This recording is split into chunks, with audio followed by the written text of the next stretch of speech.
أعوذ بالله من الشيطان الرجيم. بسم الله الرحمن الرحيم. الحمد لله رب العالمين بارئ الخلائق أجمعين، والصلاة والسلام على سيد الأنبياء والمرسلين وعلى أهل بيته الطيبين الطاهرين وصحبه المنتجبين. أما بعد، فقد قال الله تعالى في القرآن الحكيم وهو أصدق القائلين: أعوذ بالله من الشيطان الرجيم. بسم الله الرحمن الرحيم. وَلْتَكُنْ مِنْكُمْ أُمَّةٌ يَدْعُونَ إِلَى الْخَيْرِ وَيَأْمُرُونَ بِالْمَعْرُوفِ وَيَنْهَوْنَ عَنِ الْمُنْكَرِ وَأُولَئِكَ هُمُ الْمُفْلِحُونَ. صدق اللہ العلی العظیم. صلوات پڑھو.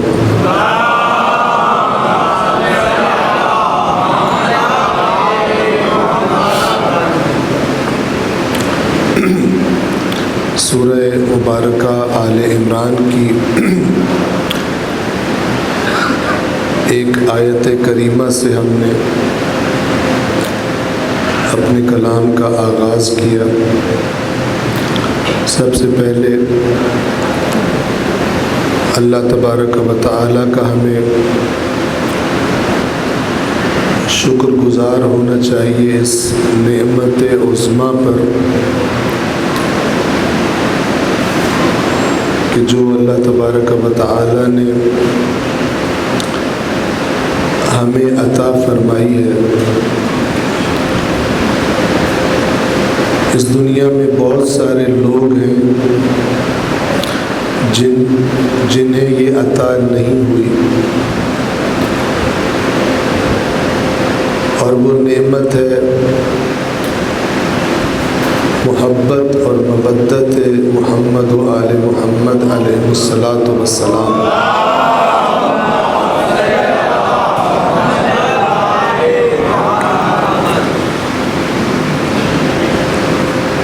اور آپ کو اس بات کا علم ہے کہ اللہ تبارک و تعالی نے اس دنیا میں جتنی بھی نعمتیں مجھے آپ کو کسی کو بھی عطا فرمائی ہیں، اللہ نے اپنے کلام میں واضح طور پر ارشاد فرمایا ہے کہ قیامت کے دن جب تم میرے سامنے کھڑے ہوگے تو میں اپنی عطا کردہ نعمتوں کے بارے میں تم سے سوال کروں.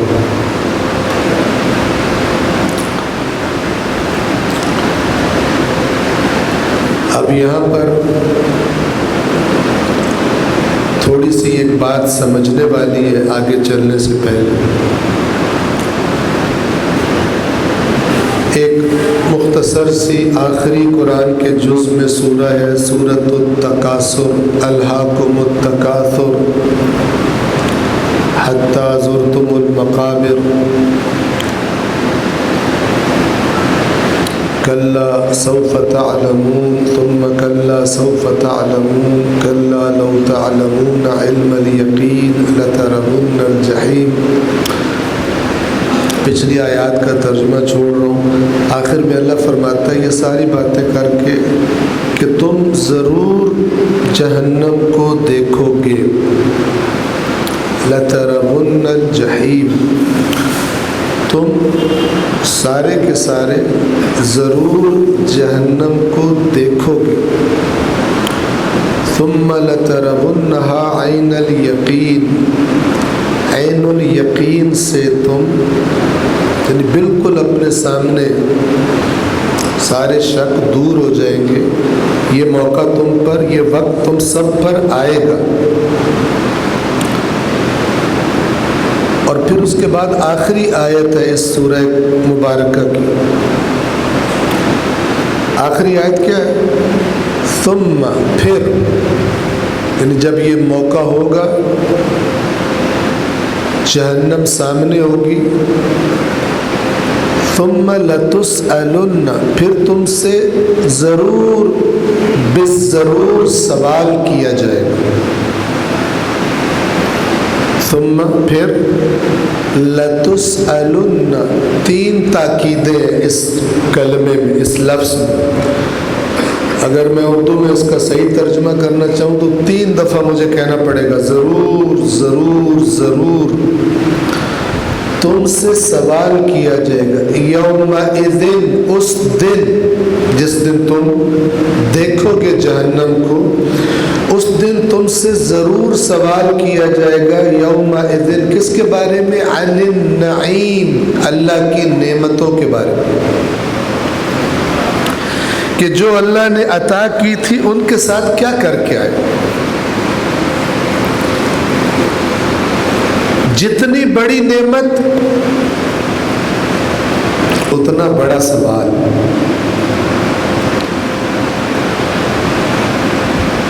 آپ کسی کو 100 روپیہ دے کے بھیجو،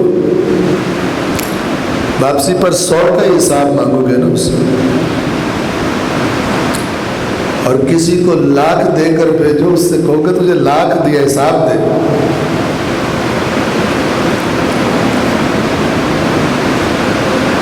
ہمیں 100 ملا یا 1,00,000؟ آپ کا کیا اعتقاد ہے؟ دوسرے لوگوں کے مقابلے میں، دوسرے مسالک کے مقابلے میں اللہ کی نعمت آپ کو زیادہ عطا ہوئی ہے یا دوسروں کو؟ جی،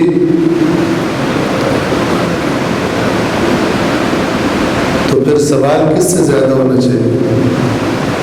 دوسروں سے. ہمارا فارمولہ یہی ہے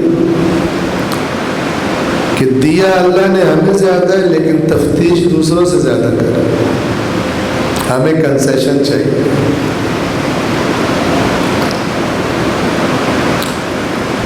لہذا ثم لتسألن یومئذ عن النعیم، خطبہ اس آیت کے بارے میں ایک حدیث پڑھ کے گزر جاتے ہیں سبحان اللہ کروا کے. اور وہ روایت کیا ہے؟ قیامت کے دن اس نعیم سے مراد ولایت علی ابن ابی طالب علیہ السلام ہے.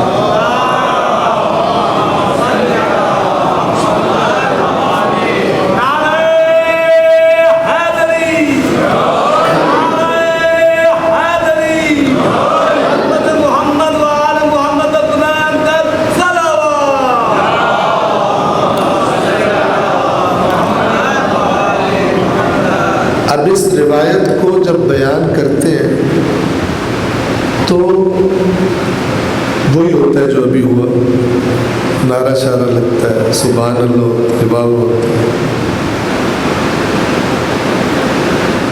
کیوں؟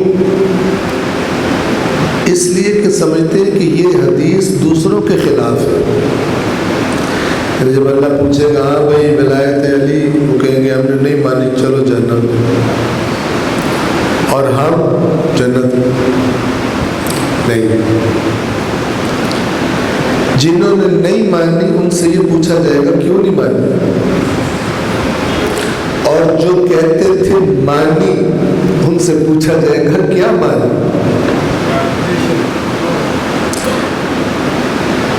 تو جو ولایت علی کو ماننے کا دعویٰ کرتا تھا، اس ولایت نے تیری زندگی میں اور جو نہیں مانتا تھا اس کی زندگی میں کیا فرق ڈالا؟ اتنا ہی کہ تو کہتا تھا میں مانتا ہوں اور وہ کہتا تھا میں نہیں مانتا. تو کہتا تھا میں رسول اللہ کے بعد پہلے نمبر پہ بلا فصل علی علیہ السلام کو مانتا ہوں، وہ کہتا تھا نہیں میں چوتھے نمبر پہ مانتا ہوں. یہ تیرا ماننا اس نے کیا فرق ڈالا تیری زندگی میں اس کی نسبت جس نے نہیں مانا؟ بنتا ہے یا نہیں بنتا سوال؟ جی کوئی فرق تو ہونا چاہیے نا. گویا تجھے ایک ایسی نعمت عطا ہوئی جو دوسرے کو نہیں ہوئی. البتہ یاد رکھیں اللہ تعالیٰ کی جو خاص نعمتیں اور رحمتیں ہوتی ہیں ان کے حصول کے لیے بندے کو بھی کچھ کرنا پڑتا ہے. توجہ فرمائیں. یہ ایک الگ موضوع ہے, ابھی ہمارا موضوع نہیں, موقع ملا تو انشاءاللہ اس کی طرف بھی اب اشارہ کر دیں. مجھ سے اور آپ سے اللہ پوچھے گا تجھے تو میں نے ایسے گھر تیرے لیے, تیری ولادت کے لیے ایسے گھر کا انتخاب کیا جہاں اس معاملے میں ہادیوں اور رہبروں کے حوالے سے میری نعمت پوری تھی. تجھے ڈھونڈنے نہیں پڑے, تجھے تو زیادہ شکر گزار ہونا چاہیے.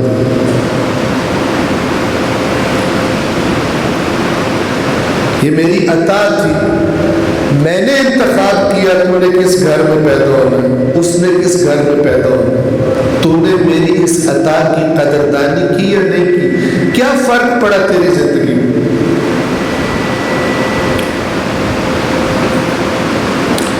یہ بات یاد رکھیے گا. یہ میں مقدماتی بات کر رہا ہوں تاکہ پھر اس نعمت عظما عظیم کا مؤنث ہوتی ہے عربی زبان میں. عظیم مذکر کی صفت ہے اور مؤنث کی صفت کیا ہوتی ہے؟ عظما. چونکہ نعمت کا لفظ مؤنث ہے اس کی صفت بھی مؤنث آتی ہے. تو جن کو کربلا جیسا ہدایت کا چراغ ملا ہے ان سے توقع کم ہونی چاہیے یا زیادہ؟ جی لیکن یاد رکھیں ہم کہتے ہیں اللہ نے ہمیں دیا بھی زیادہ ہے, ہمیں کنسیشن بھی زیادہ چاہیے, ہمیں چھوٹ بھی زیادہ چاہیے. یہ لاجیکل نہیں ہے, یہ آیات قرآن کے مطابق نہیں ہے. خالق کائنات فرماتا ہے جو میں نعمتیں دیتا ہوں اس کے بارے میں میری ایک سنت ہے. سنت اللہ کے اٹل قانون کو کہتے ہیں. سنت اللہ کے قرآن مجید میں جو لفظ آیا ہے وَلَن تَجِدَ لِسُنَّةِ اللَّهِ تَبْدِيلًا, تو کبھی ہرگز اللہ کی سنت میں تبدیلی نہیں پائے گا. اللہ کسی کے لیے اپنا قانون نہیں بدلتا. کوئی اللہ کا خاص لاڈلا گروپ ہو جس کے لیے اللہ اپنے قانون بدل دیتا ہو. اگر لاڈلا سسٹم ہوتا تو پھر آپ کو معلوم ہے اس کائنات میں اللہ کا سب سے لاڈلا اس کا انبیاء کا سردار ہوتا. اس انبیاء کے سردار کو اللہ نے قرآن میں حکم دیا قل انی اخاف ان عصیت ربی عذاب یوم عظیم. اے رسول, اے حبیب, ان کو بتا دیجئے یقیناً اگر میں بھی اپنے رب کی نافرمانی کروں تو میں ایک عظیم دن کے عذاب سے ڈرتا ہوں. یعنی میں بھی ایکسیپشنل نہیں ہوں اللہ کے قانون میں, میرا بھی استثناء نہیں.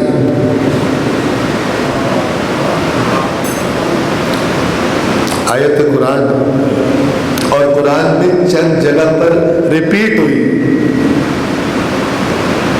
قل انی اخاف ان عصیت ربی عذاب یوم عظیم. اللہ قرآن میں کیوں فرما رہا ہے اپنے رسول سے ان کو بتا دو اگر آپ نے بھی نافرمانی کی تو آپ بھی ڈرتے ہو. ڈرنے کا مطلب ہے آپ کو استثناء حاصل نہیں ہے. یاد رکھیں اللہ کے نبی نے نافرمانی نہیں کرنی. اللہ نے قانون بتایا جا رہا ہے, قانون, اٹل قانون کہ تو اللہ کی سنت میں کبھی تبدیلی نہیں پائے گا. تو جب رسول کے بارے میں بھی اللہ کی سنت میں تبدیلی نہیں ہے تو کسی فرقے, کسی گروہ کو یہ سمجھنا کہ ہم استثنائی کیس ہیں، ان کو اللہ کی کتاب میں کسی کو یہ حق دیا نہیں گیا۔ صلوات پڑھے محمد والے۔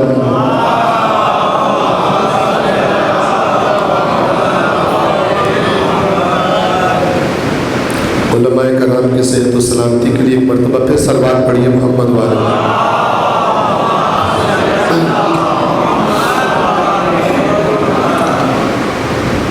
تو کیا سنت بیان کی اللہ تعالیٰ نے؟ آغا صاحب اجازت سے، کیا سنت بیان کی؟ سنت یعنی اللہ کا اٹل قانون۔ فرمایا لَإِن شَكَرْتُمْ، اگر تم شکر گزاری کرو گے، نعمت کا شکر کرو گے، لَأَزِيدَنَّكُمْ، تو پھر حتماً میں اس نعمت کو بڑھا دوں گا، اضافہ کروں گا۔ وَلَئِن كَفَرْتُمْ، اور اگر کفران نعمت کرو گے، تو دھمکی دی۔ وَلَئِن كَفَرْتُمْ، کفران نعمت آپ سمجھتے ہیں شکر گزاری کا اپوزٹ۔ وَلَئِن كَفَرْتُمْ إِنَّ عَذَابِي لَشَدِيدٌ، تو یقیناً میرا عذاب بہت شدید ہے۔ میرے مولا علی علیہ السلام کا خطبہ ہے نہج البلاغہ،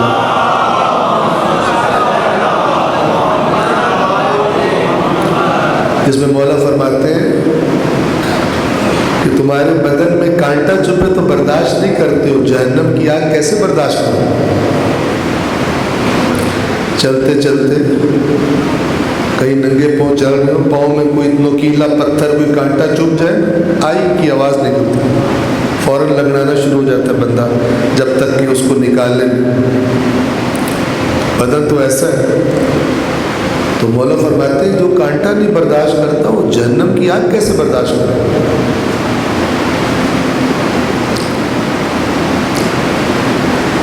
غزوہ تبوک میں جو لوگ جہاد پہ نہیں جا رہے تھے، کہہ رہے تھے گرمی زیادہ ہے،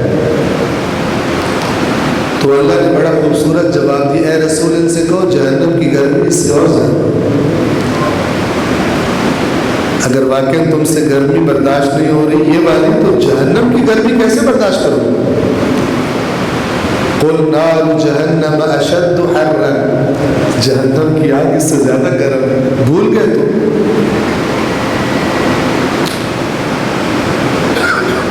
تو یاد رکھیے، تھوڑا سا ہم اپنا اینگل بدلیں، نعمت ولایت، نعمت مودت اہل بیت، نعمت کربلا، یہ نعمتیں، اور ان سے بڑی نعمتیں کوئی نہیں۔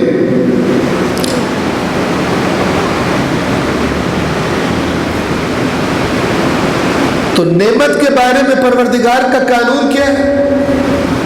ایک تو یہ کہ اگر اس نعمت کی جو تمہیں ملی ہے شکر گزاری کرو گے تو میں زیادہ کر دوں گا، کفران نعمت کرو گے عذاب دوں گا۔ تیسرا راستہ کوئی نہیں بتایا اللہ نے، بیچ والا، درمیان والا۔ اور قیامت کے دن کے بارے میں اللہ نے فرمایا ثم لتسألن یومئذ عن النعیم، جب جہنم تمہارے سامنے ہوگی، عین الیقین سے تم اسے دیکھ رہے ہوگے، تو اللہ کی طرف سے ضرور بالضرور تم سے نعمتوں کے بارے میں سوال کیا جائے گا۔ صرف ان سے نہیں ہوگا جنہوں نے نعمت ولایت کو نہیں مانا، ان سے بھی ہوگا، تمہیں ملی تو تم نے کیا کیا؟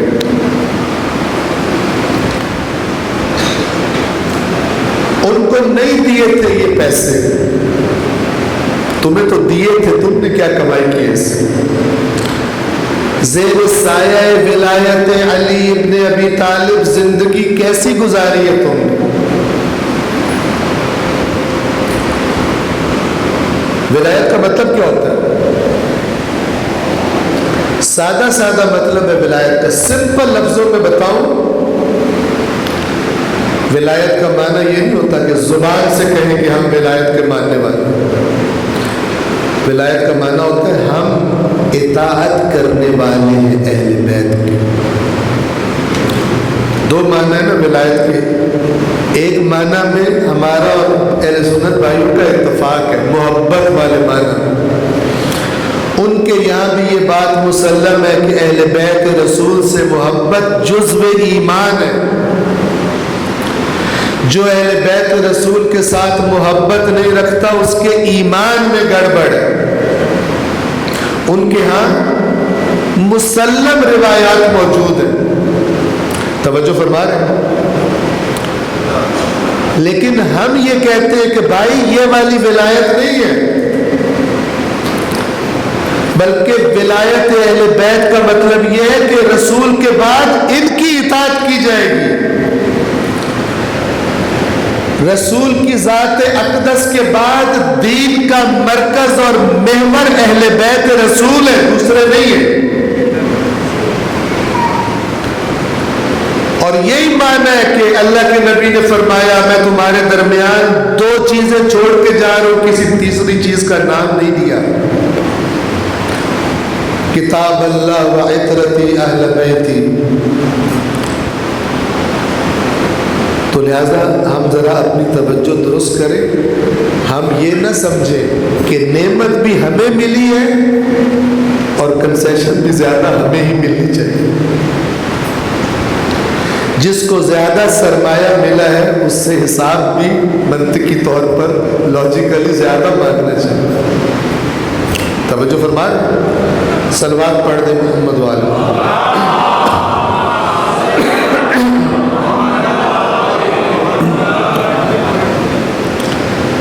ہماری انشاءاللہ اللہ تعالیٰ کے فضل و کرم سے، اس کی توفیق سے، ہماری ان مجالس عزا کا جو عشرہ ہے اس میں جو ہماری گفتگو کا موضوع رہے گا یا جو محور رہے گا وہ آپ کی خدمت میں عرض کر دیں. کربلا معرکہ حق و باطل. اور موجودہ زمانے میں کربلا سے جڑی ہوئی چیز مہدویت. کربلا معرکہ حق و باطل اور مہدویت. ایک صلوات پڑھے امام زمان کے ذات.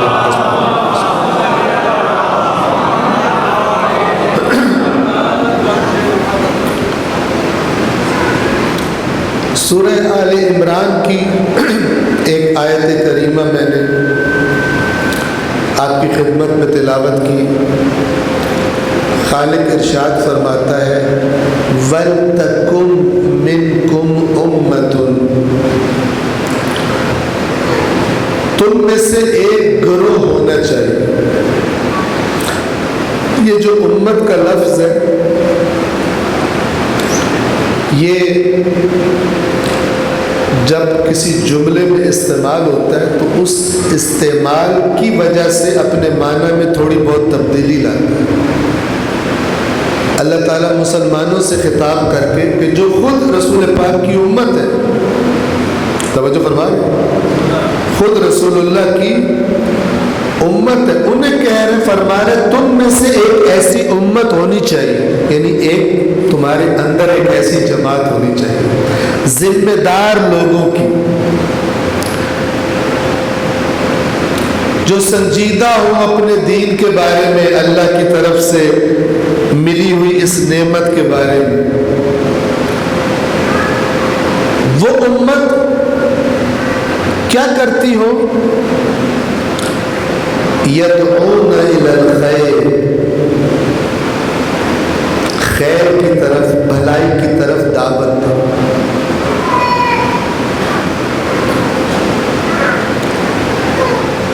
یہ ہمارا فرش عزا پر اکٹھا ہونا محرم کے ایام میں، دیگر ایام میں یہ یدعون الی الخیر کا حصہ ہے. بولنے والا بھی اور بیٹھنے والا. بولنے والا اگر اکیلا بیٹھ کے بولا کرتا تو پھر وہ بات نہیں ہوتی. ایک بولنے والا ہوتا ہے اور بہت سارے سننے والے ہوتے ہیں، لوگوں کی توجہ ہوتی، بھئی لوگ اکٹھے ہوتے ہیں، دوستوں کی بھی دشمنوں کی بھی.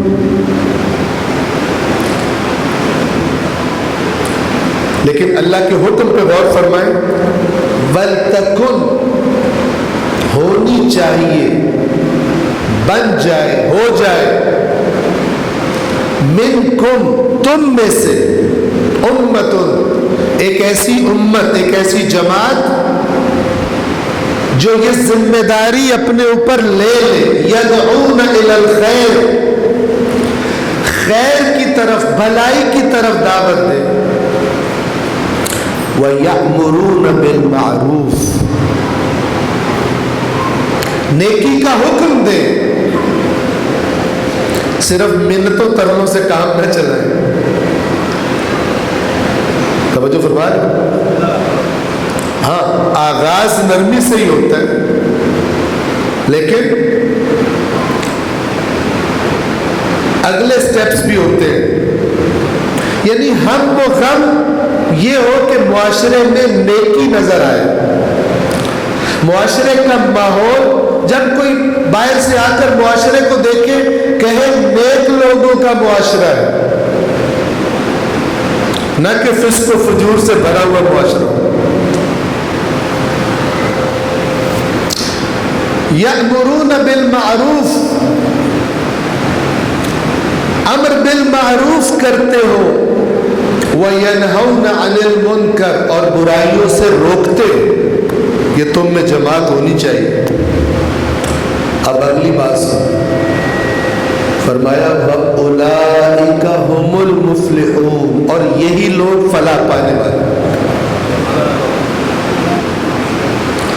یہی لوگ فلاح پانے والے, یہی لوگ اصل میں کامیاب ہونے والے, جنہوں نے اللہ تبارک و تعالی نے دین کی شکل میں انہیں جو نعمت عطا کی تھی اس کے ضائع ہونے کی, غیر سنجیدہ لوگوں کے ہاتھوں میں, دنیا پرستوں کے, بظاہر مسلمانوں کے ہاتھوں سے انہیں اس نعمت کے ضائع ہونے کا خوف ہے. لہٰذا انہوں نے یہ ذمہ داری لے لی ہے اللہ کی طرف سے کہ ہم خیر کی طرف دعوت دینے والی جماعت میں شامل ہوں.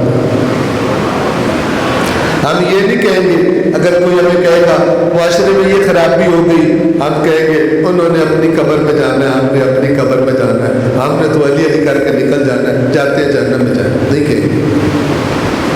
امام حسین نے یہ نہیں کہا یزید نے اپنی قبر میں جانا ہے, میں نے اپنی قبر میں کیا کروں, ہوتا رہے فسق و فجور.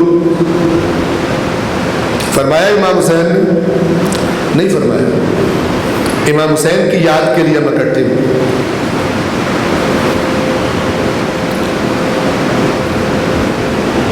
کربلا کے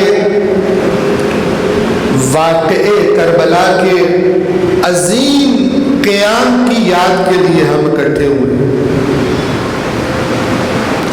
اور اللہ تعالی ہمیں اس امام کی, اس قیام کی حقیقی معرفت عطا فرمائے.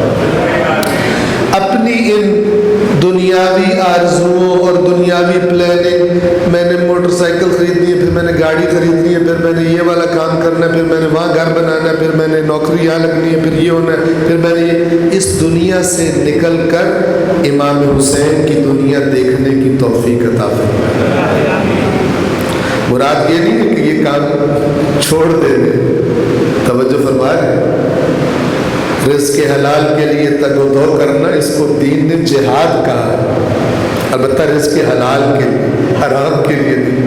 رزق حلال کے لیے کوشش کرنا وہ اللہ کی راہ میں جہاد کرنے کی طرف. لیکن مراد یہ ہے کہ ہم لوگ, یہ دنیا ہمیں اپنے اندر جذب کر چکی ہوتی ہے, پھر سال گزرنے لگتا ہے تو امام حسین تشریف لاتے ہیں,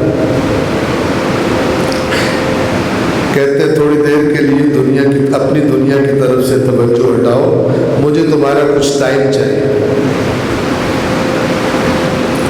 میں تمہیں اپنی دنیا دکھانا چاہتا ہوں. اس دنیا کی طرف توجہ تمہیں وہ دنیا نہیں دیکھنے دیتی. میرا نام سنو, میرے مصائب سنو, تاکہ تمہاری آنکھیں کھولیں کہ یہ دنیا اصل نہیں ہے, اصل وہ دنیا ہے. اصل اللہ کی رضا ہے, جس کے لیے میں نے اس دنیا کو ٹھوکر لگائی, میرے بابا نے اس دنیا کو ٹھوکر لگائی. میرا نام لینے والوں کو زیب نہیں دیتا، وہ اسی دنیا کے عاشق ہوئے پڑے۔ تو ذرا اس دنیا کو تھوڑی دیر کے لیے چھوڑو اور آؤ، میں تمہیں اپنی دنیا دکھاتا ہوں۔ 10 دن میرے ساتھ سفر کرو کربلا کا،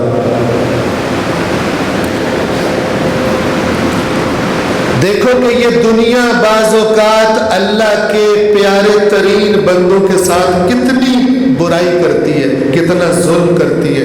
اس دنیا کے عاشق نہ ہو، اس دنیا کے ساتھ اتنا ہی رشتہ رکھنا جتنا اللہ تبارک و تعالیٰ نے اجازت دی ہے، اس سے زیادہ نہ کرنا ورنہ تمہیں خراب کر دے گا۔ مجھے بھی دنیا پرستوں نے شہید کیا، یا وہ لوگ جن کو لالچ تھا دنیا حاصل کرنے کا، یا وہ لوگ جن کو ڈر تھا کہ ان کی بات نہ مانی بنو امیہ کی تو یہ ہماری دنیا چھین لیں گے، ہمارے مال و دولت چھین لیں گے۔ تھی دنیا ہی، چاہے خوف کی شکل میں چاہے لالچ کی شکل میں۔ اس دنیا کے زیادہ عاشق مت ہو جانا، میرے ساتھ سفر نہیں کر سکتے۔ یہ تمہیں بتانے آئے امام حسین علیہ السلام کی یہ پکار ہر محرم میں بلند ہوتی ہے۔ سننے والے کان اور دیکھنے والی آنکھیں اللہ تبارک و تعالی ہم سب کو عطا فرمائے۔ صلوات پڑھیں محمد والے۔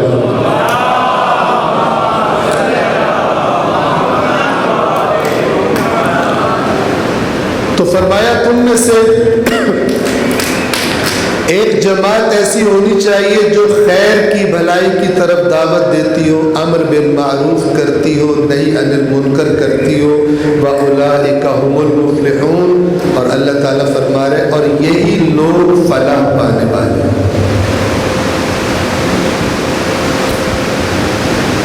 کربلا کا واقعہ کیوں پیش آتا ہے؟ کون سا مسلمان ہوگا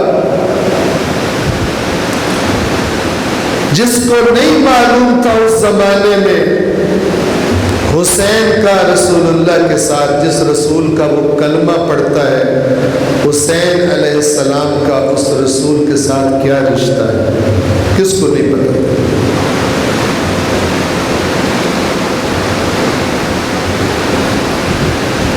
مدینہ سے امام نے دعوت دینی شروع کی۔ آپ امام کے خطبات آپ نے پڑھے ہوں گے، امام کے خطوط پڑھے ہوں گے۔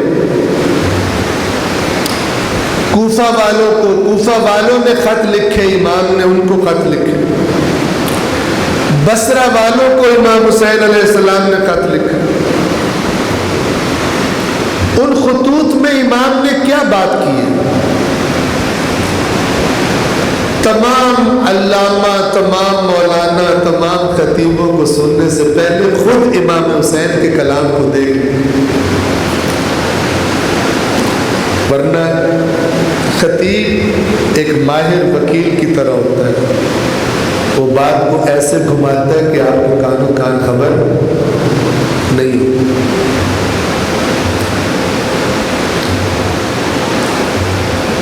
توجہ فرمائیے۔ مدینہ سے مکہ تشریف لے گئے، کافی عرصہ مکہ میں گزارا، اور اس وقت مکہ میں آمد و رفت زیادہ تھی، حج کا موسم آ رہا تھا۔ تمام عالم اسلام سے لوگ آ رہے تھے حج کے لیے۔ امام نے مکہ کا انتخاب کیا تھا تاکہ وہاں بیٹھ کر اپنا پیغام اچھی طرح سے دے سکیں۔ مکہ اللہ کا حرم بھی ہے۔ پھر بالآخر امام نے جب مکہ کو ترک کیا اور کوفہ کا، عراق کا ارادہ کر کے چلے مکہ سے، کتنے لوگ امام حسین علیہ السلام کے ساتھ تھے؟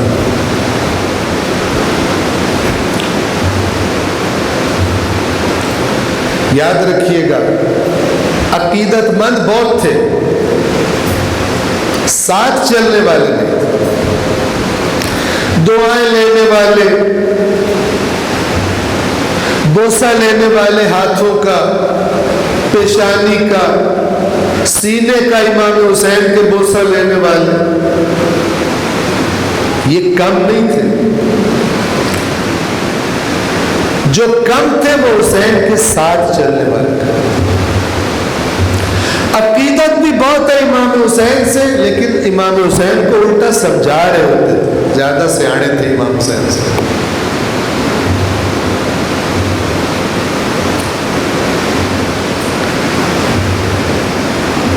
ایک جملہ آپ کی خدمت میں عرض کروں،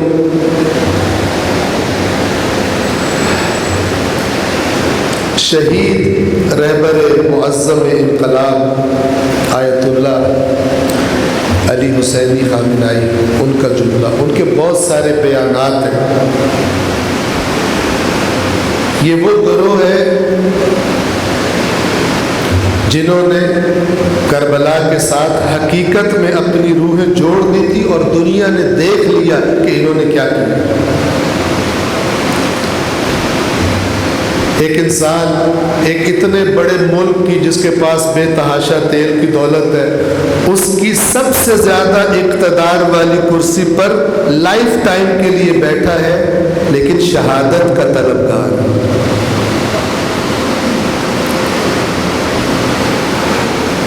میرے جیسے لوگ کسی چھوٹی سی کرسی پر بیٹھنے کے لیے وہ رشوتیں دے رہے ہوتے ہیں، سفارشیں کرا رہے ہوتے ہیں، دوسروں کا میرٹ مار کے، حق مار کے خود بیٹھ رہے ہوتے ہیں۔ یہ عبد خدا ملک ایران کی سب سے پاورفل کرسی پہ بیٹھا ہوا۔ لوگ لفظ بولتے ہیں سپریم لیڈر ایران کا۔ ایران کی ہر چیز پر ان کو اتھارٹی حاصل ہے۔ اگر یہ دستخط نہ کرے، اوکے نہ کرے، تو لوگوں کا منتخب کیا ہوا صدر بھی صدر نہیں بن سکتا ایران کے قانون کے مطابق۔ تو اس اتنی زبردست کرسی سے پیار تو ہونا چاہیے، لیکن آپ نے کیا دیکھا؟ کہا جاتا ہے کہ آپ محفوظ مقام پر چلے جائیں، لیکن یہ فرزند کربلا، خادم شہید کربلا فرماتے ہیں کہ میں نے محفوظ مقام پر نہیں جانا۔ مجھ جیسے سیاڑوں کو ہو سکتا ہے یہ بات سمجھ بھی نہ آئے کہ یہ کیا بات ہوئی، لیکن کچھ وادیاں الگ وادیاں ہوتی ہیں، جب انسان جب تک اس وادی کے اندر نہ ہو احساس نہیں کر سکتا کہ اس وقت مجھے کیا کرنا ہے۔ شہادت کا اپنے لیے انتخاب کیا۔ یہ آیت اللہ خامنائی رہبر شہید انقلاب ایک بہت اہم بات فرماتے ہیں کربلا کے بارے میں، غور فرمائیے گا۔ انہوں نے فرمایا کہ اگر آپ امام حسین علیہ السلام کے زمانے پر غور کریں تو اس زمانے کے لوگوں کا مسئلہ یہ نہیں تھا کہ وہ بے دین ہو گئے تھے۔ بے دین کس معنی میں؟ نمازیں نہیں پڑھ رہے تھے، پڑھ رہے تھے۔ یا یزید نے آتے ساتھ اعلان کیا تھا خبردار کسی نے نماز پڑھی تو میں جیل میں ڈال دوں گا؟ نہیں، پاگل تھا یہ اعلان کرتا۔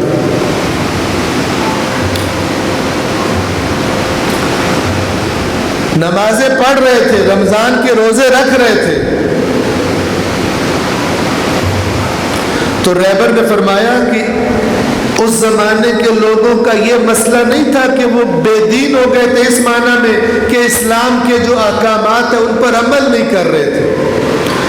امام حسین علیہ السلام کے ساتھ جو ظلم ہوا کربلا میں، اور جو لوگ نہیں آئے ایمان کے پکارنے کے باوجود، ان کا پرابلم بے دینی نہیں تھی، ان کا پرابلم اپنے زمانے کے حالات کو نہ سمجھنا تھا۔ تجزیہ اور تحلیل کی طاقت اور صلاحیت نہیں تھی ان میں۔ وہ یہ فیصلہ نہیں کر پا رہے تھے کہ امام حسین کے ساتھ جانا یا نہیں جانا۔ البتہ ڈر اپنی جگہ پر حکومت کا، توجہ فرما رہے۔ اور جو بندہ ڈرتا ہے نا کسی کام سے، کوئی پوچھے تو وہ یہ نہیں کہتا مجھے ڈر لگ رہا ہے، وہ کوئی اچھا سا بہانہ بناتا ہے، وہ کوئی اچھا سا بہانہ بناتا ہے۔ اور بعض لوگ تو اسلام ہی کے کندھے پہ رکھ کے اپنی غلط بندوق چلا لیتے ہیں۔ توجہ فرمائیے، مثال عرض کروں آپ کی خدمت میں۔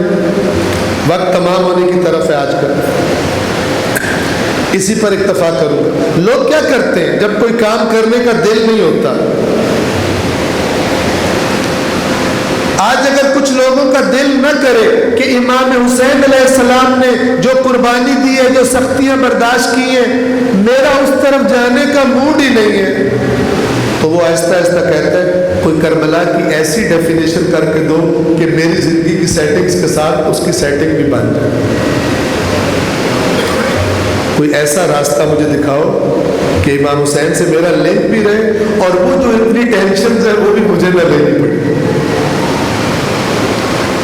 تو ایسی ڈیفینیشن پھر کربلا کی پرووائڈ کر دی جاتی ہے، مارکیٹ میں ہر قسم کا مال مل جاتا ہے کیونکہ تاجر لوگ تو موجود ہوتے ہیں۔ بعض لوگ روایات ہی کو استعمال کرتے، کسی اور جگہ کا فرمان اٹھا کے کسی اور جگہ فٹ کر دیں۔ اہم ترین بات معرفت ہے، ہر معاملے میں معرفت یعنی صحیح شناخت۔ آپ کی شناخت درست نہیں ہوگی، جیسی شناخت ہوگی ویسا ہی آپ آگے ساری عمر گزارو گے۔ اگر شناخت درست ہوگی، برحق ہوگی، تو آپ کا سفر بھی صحیح ڈائریکشن میں طے ہوگا، تھوڑا بھی چلے تو منزل سے قریب ہوگے، اور اگر شناخت غلط ہے جتنا زیادہ چلے اتنا منزل سے دور ہوتے جاؤ۔ توجہ فرمائیے، آپ نے یہ روایت سنی ہوگی یا پڑھی ہوگی کہ امام حسین علیہ السلام جب مدینہ ترک کر رہے ہیں تو میں نے کہا عقیدت مند بہت ہے، ساتھ جانے والے تھوڑے ہیں، تو ایک عقیدت مند اور ایک سو کالڈ محبت کرنے والا کسی نے دیکھا کہ وہ ایک ٹیلے پہ چڑھا ہوا، ریت کے ٹیلے پر، اونچی جگہ پر، اور وہاں کھڑے ہو کے رو رو کے دعائیں مانگ رہا ہے کہ پروردگار نواسہ رسول کی حفاظت فرما، ساتھ نہیں جا رہا۔ تو سوال کرنے والے نے اس سے سوال کیا کہ دعا تو تم مانگ رہے ہو، یہ ٹیلے پہ کیوں چڑھے ہوئے؟ کسی اور مقام کی روایت کا کسی اور جگہ پہ استعمال کرا۔ تو اس نے جواب دیا کہ میں نے یہ سنا ہے اللہ کے نبی سے کہ جب بہت بڑی مصیبت میں گرفتار ہو جاؤ تو کسی اونچی جگہ چڑھ کے دعا کرو۔ کیا مصیبت آگے اتنی بڑی؟ نواسہ رسول کی جان خطرے میں ہے، نواسہ رسول مدینہ چھوڑ کے جا رہے ہیں، بڑے کرب کی بات ہے، بڑی مصیبت کی بات ہے۔ نواسہ رسول کیا کہہ رہے ہیں؟ وہ کہہ رہے ہیں میرے ساتھ آؤ، میں ٹیلے پہ چڑھ کے دعا مانگوں گا، ساتھ میں نے کوئی نہیں جانا۔ اللہ کے نبی کے فرمان پہ عمل، وہ کہاں کا فرمان ہے، کہاں فٹ کر رہے ہیں؟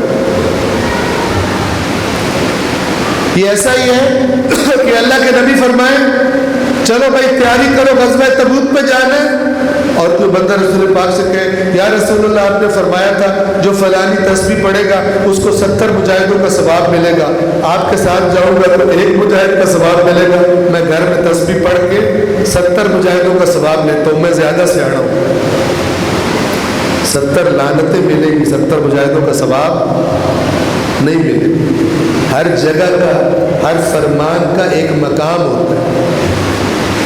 اللہ تعالیٰ نے اہل کتاب کے علماء کی ایک خصلت ذکر کی ہے قرآن میں کہ یہ اللہ کے کلام کی آیات کو کہیں سے اٹھا کے کہیں فٹ کر دیتے ہیں۔ کوئی اور بات اللہ نے کسی اور تناظر میں بات کی ہے، یہ اپنی مرضی کا بیچ میں سے نکال کے، اور ان کی پبلک کہتی تھی قبلہ نے قرآن سے ثابت کر دیا۔ کوئی پوچھے آپ نے خود کبھی قرآن دیکھا؟ ہم نے خود کبھی نہیں دیکھا، انہیں پتہ ہی نہیں چلتا کیا ہیرا پھیری ہوئی۔ پڑھا ہوگا، آشنائی ہوگی، انس ہوگا اللہ کی کتاب سے تو پتہ چلے گا نا کہاں کی آیت کہاں پہ فٹ کر دی۔ اللہ نے جو خصلتیں بیان کی ہیں علماء سو کی، توجہ فرما رہے ہیں، تو ہر زمانے میں جس طرح ان میں بھی علماء حق بھی تھے، علماء سو بھی تھے، آج علماء حق بھی ہیں، علماء سو بھی ہیں۔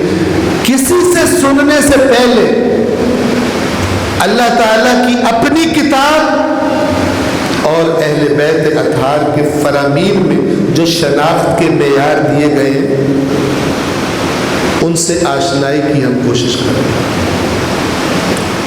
میرے مولا علی علیہ السلام فرماتے ہیں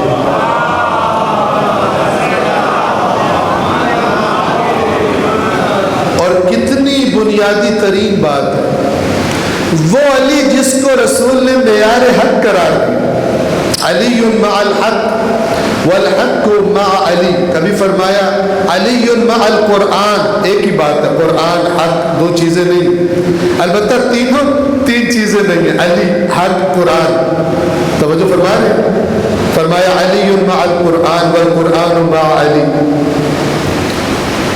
اے پروردگار حق کو ادھر موڑ دے جدھر علی جائے۔ جناب سلمان فارسی سے فرمایا سلمان اگر کوئی ایسا وقت آ جائے کہ تو دیکھے کہ ساری دنیا ایک طرف جا رہی ہے اور میرا بھائی علی دوسری طرف جا رہا ہے، دنیا کو چھوڑ دینا، ادھر رخ کر لینا جدھر علی جا رہا ہے۔ وہ علی ہم کو کیا رہنمائی فرما رہا ہے؟ وہ فرما رہا ہے کہ دیکھو لوگوں کو حق کا معیار قرار نہ دینا، پہلے حق کو پہچاننا۔ پہلے کسے پہچاننا؟ پہلے حق کو پہچان لینا، اہل حق خود بخود دکھائی دینے لگے۔ یہ نہ ہو کہ کسی بندے کو معیار بنا لو اور پھر کہو یہ سیاہ کرے سفید کرے، ہم نے تو ان کے پیچھے مزنیت کر لی۔ یہ اہل بیت اطہار علیہ السلام کی گائیڈنس نہیں ہے۔ تو اس بندے نے کیا کیا؟ کہہ رہے کہ میں کس کا سہارا لیا؟ فرمان رسول کا سہارا لیا۔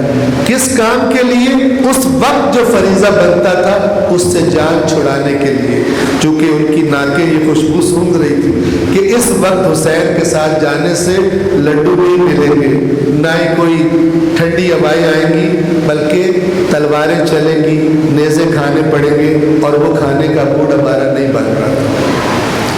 لہٰذا ہم اللہ ہی کے نبی کا کوئی فیوریٹ سا فرمان نکالیں گے اور اس پہ عمل کرنا شروع کر دیں گے تاکہ بہانہ بن جائے کہ بھائی یہ بھی تو اللہ کے نبی نے فرمایا نا، میں یہ کام کر رہا ہوں۔ صلوات پڑھیں محمد والے۔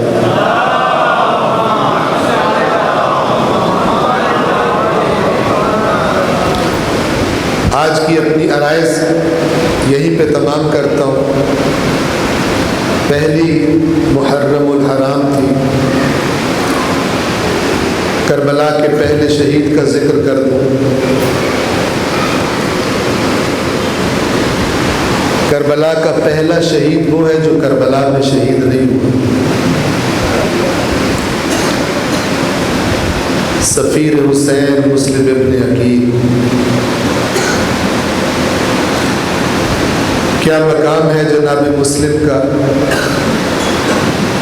اور کیا عظمت عطا کی اللہ نے جناب مسلم کو حسین سے وفا کے صدقے میں، کہ جب حسین کوفیوں کے خط کے جواب میں خط لکھتے ہیں تو اس خط میں لکھتے ہیں میں تمہاری طرف اپنے بھائی کو بھیج رہا ہوں،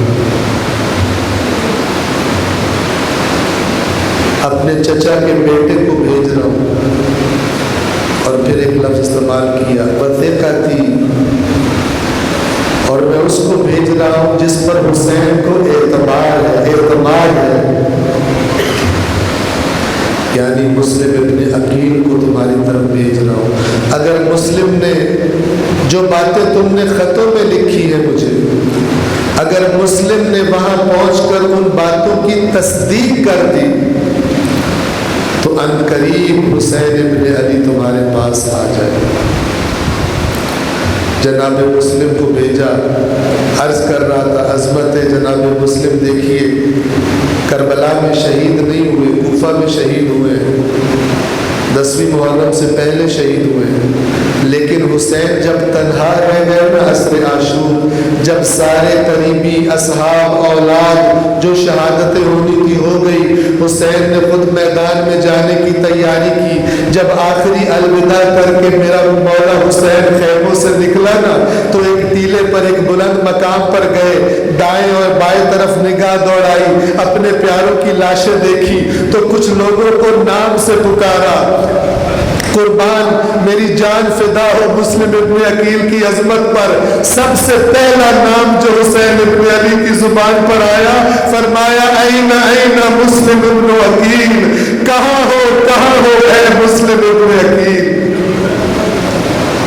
کربلا میں یاد کیا ہے حسین ابن علی نے جناب مسلم کو. کوفہ پہنچے مسلم, لوگوں نے گروہ کے گروہ بیعت کرنا شروع کی. جب لوگوں کا جذبہ دیکھا, لوگوں کی بیعت کا انداز دیکھا, مطمئن ہو گیا دل جناب مسلم کا, سفیر حسین کا. بڑے اعتماد کے ساتھ خط لکھا زہرا کے لال کو کہ اے حسین ابن علی, کوفہ کا ماحول آپ کی نصرت کے لیے بالکل آمادہ ہے, آپ فوری کوفہ تشریف لے آئیں. بس عزادارو یہی لکھا ہوا خط بعد میں مسلم کو ستاتا تھا. جب لوگوں نے تنہا چھوڑ دیا, بس ایک ہی فکر کھائی جاتی تھی کہ میں نے خط لکھ کر زہرا کے لال کو کوفہ کی دعوت دی ہے, اب کس طرح ممکن ہو پائے کہ میں ان کو خبر دوں کہ حسین کوفہ نہ آئیے گا. ابن زیاد کے آنے کے بعد جب کوفہ کا ماحول بدلا تو روایات بتاتی ہیں مسجد کوفہ میں جو آخری نماز پڑھائی سفیر حسین نے, وہ مسجد کوفہ جو نمازیوں سے چھلک رہی ہوتی تھی, نماز عشاء پڑھا کر جب جناب مسلم نے پلٹ کر دیکھا تقریباً 30 کے قریب نمازی تھے. مسجد سے باہر نکلے, 10 لوگ ساتھ رہ گئے. ایک دروازہ ہے جسے باب کندہ کہتے ہیں گویا. جب سفیر حسین نے وہ دروازہ, اس دروازے سے آگے گزرے, اب جو پلٹ کر دیکھا خود کو تنہا پایا مسلم ابن عقیل, کوئی ساتھ نہیں تھا. اب کوفہ کی اجنبی گلیوں میں ایک ہی فکر ذہن میں لیے ہوئے کہ کسی طرح کوفہ سے باہر نکل جاؤں, دروازوں پر پہرے ہیں. ابن زیاد نے اعلان کروا دیا کہ اگر کسی نے مسلم کو پناہ دی, اگر مسلم کسی کے گھر سے برآمد ہوئے تو اس کے گھر کے دروازے پر ہی اس کو دار پہ لٹکا دیا جائے گا, اس کا خون ہمارے لیے مباح اور حلال قرار دیا جائے گا. لوگوں پر خوف طاری ہے, رات کی تاریکی ہے. سفیر حسین کبھی کوفہ کے ایک دروازے کی طرف جاتے ہیں کہ شاید نکلنے کا موقع مل جائے, کبھی دوسرے دروازے کی طرف جاتے ہیں, لیکن پہرے سخت ہیں. تھک ہار گئے مسلم ابن عقیل اور کوفے کی گلیوں میں چلتے چلتے بھوک اور پیاس کی شدت سے ایک کوچے میں ایک کنارے پر جناب مسلم تھک کر بیٹھ گئے. ذہن میں ایک ہی فکر ہے, کس طرح زہرا کے لال کو خبر پہنچاؤں کہ کوفہ کی طرف آنے سے منصرف ہو جائیں. جہاں جناب مسلم بیٹھے ہیں آپ نے سن رکھا ہے, ایک مومنہ کے گھر کا دروازہ تھا. وہ اپنے بیٹے کے انتظار میں بار بار دروازہ کھول کر باہر دیکھتی تھی. وہ دروازہ کھولتی ہے اپنے بیٹے کو دیکھنے کے لیے کہ آیا ہے یا نہیں آیا. اس کی نگاہ جناب مسلم پر پڑتی ہے. رات کے اندھیرے میں ایک جوان سر جھکا کر اس کے دروازے کے قریب بیٹھا ہے. اس سے سوال کرتی ہے. جناب مسلم ہاتھ سے اشارہ کرتے ہیں کہ میں پیاسا ہوں, مجھے تھوڑا سا پانی مل سکتا ہے. وہ مومنہ گھر کے اندر سے لا کر پانی دیتی ہے. جناب مسلم پانی پی کر اللہ کا شکر ادا کر وہ ظرف واپس کرتے ہیں. وہ عورت تھوڑی دیر کے بعد دوبارہ آتی ہے. اب جو دیکھتی ہے کہ جوان وہیں پر بیٹھا ہے تو عورت خطاب کرتی ہے, اے جوان میں ایک بیوہ عورت ہوں اور میرے دروازے پر مجھے بیٹھنا زیب نہیں دیتا, یہاں سے اٹھ کر اپنے گھر چلا جا. سفیر حسین جواب دیتے ہیں, اے مومنہ میں کہاں جاؤں, اس کوفہ میں میرا کوئی گھر نہیں. یہ جواب سنا, سوال کرتی ہے تو کہاں سے آیا ہے؟ جواب ملا نبی کے شہر سے, مدینہ منورہ سے آیا ہوں. جواب سن کر چونک جاتی ہے مومنہ, دل میں مودت اہل بیت رکھتی ہے. اگلا سوال کرتی ہے تو میرے نبی کے شہر سے آیا ہے, تو نبی کے اہل بیت کے شہر سے آیا ہے, تیرا گھر مدینہ کے کس محلے میں ہے؟ رو کر جواب دیتے ہیں میرا گھر محلہ بنو ہاشم